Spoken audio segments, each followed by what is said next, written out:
demandant quel était vraiment leur concept. Fred lui expliqua que le concept, c'était le dépaysement, le plein air et la convivialité. Un collègue passa par là, saluant la sympathie d'Hervé, qui répondit avec humour qu'il plaisantait. C'est alors que Sylvain, le jeune comptable au visage toujours empreint d'une innocence touchante, fit son apparition.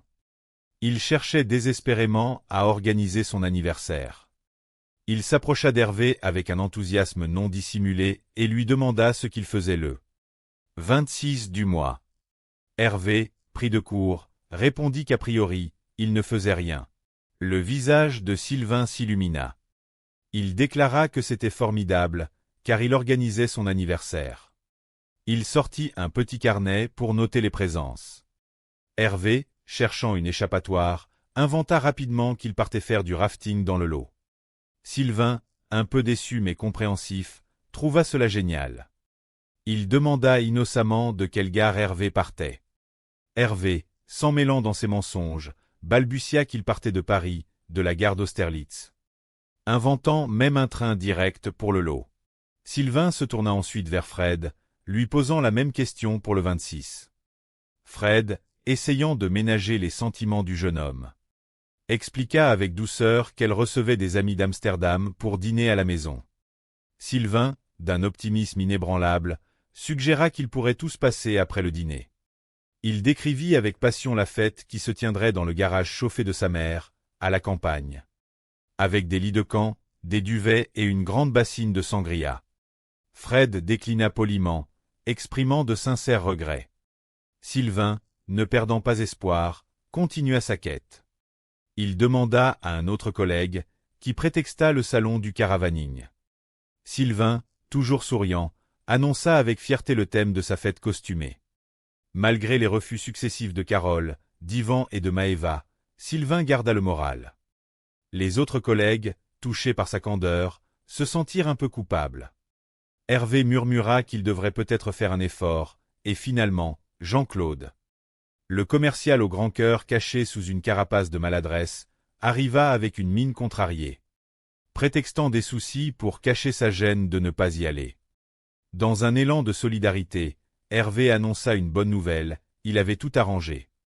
Et ils allaient tous célébrer l'anniversaire de Sylvain ensemble. Le visage du jeune comptable rayonna de bonheur.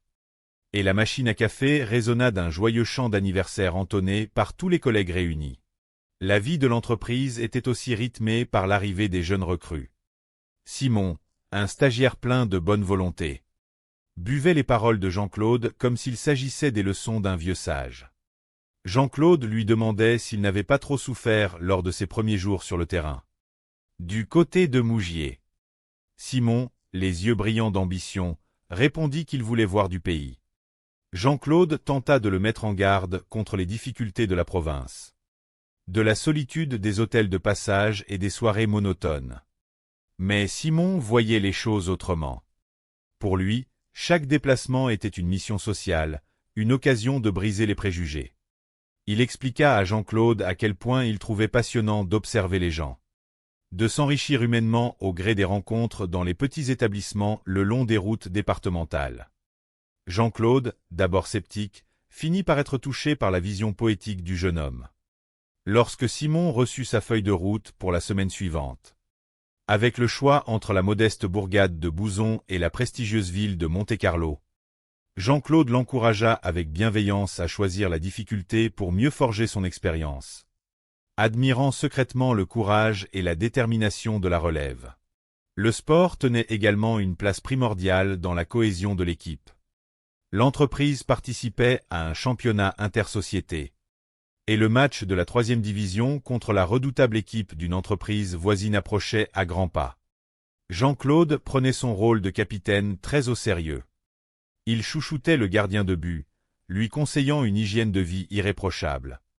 Des pâtes pour les sucres lents, un yaourt nutritif, et surtout, boire 2 litres d'eau minimum. Mais la panique s'empara de l'équipe lorsque leur meilleur joueur annonça qu'il ne jouerait pas, refusant de sacrifier son samedi matin. Jean-Claude, désespéré à l'idée de perdre le budget alloué au football et les précieux repas d'après-match, chercha frénétiquement une solution. Hervé, voyant son ami en détresse, se porta volontaire pour garder les buts. Malgré son manque d'expérience flagrant. Il demanda naïvement s'il devait garder ses lunettes ou mettre des lentilles. Et s'il pouvait jouer sans équipement adéquat. Jean-Claude, ému par ce geste de pure amitié, accepta avec gratitude.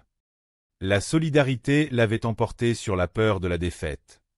Prouvant une fois de plus que l'esprit d'équipe était la plus grande force de leur entreprise. Les nuits au bureau révélaient une autre facette de la vie en entreprise. Un soir, alors que Jean-Claude travaillait tard, il croisa un nouveau gardien de sécurité. Un peu trop zélé.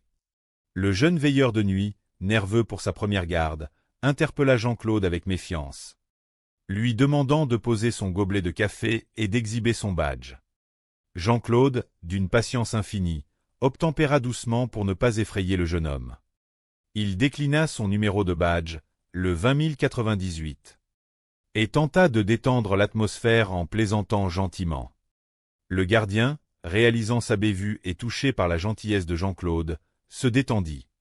Ils partagèrent un moment de complicité inattendue au cœur de la nuit silencieuse, se souhaitant mutuellement une excellente soirée. Jean-Claude repartit avec un sourire, se disant que l'entreprise abritait décidément des gens formidables à toute heure.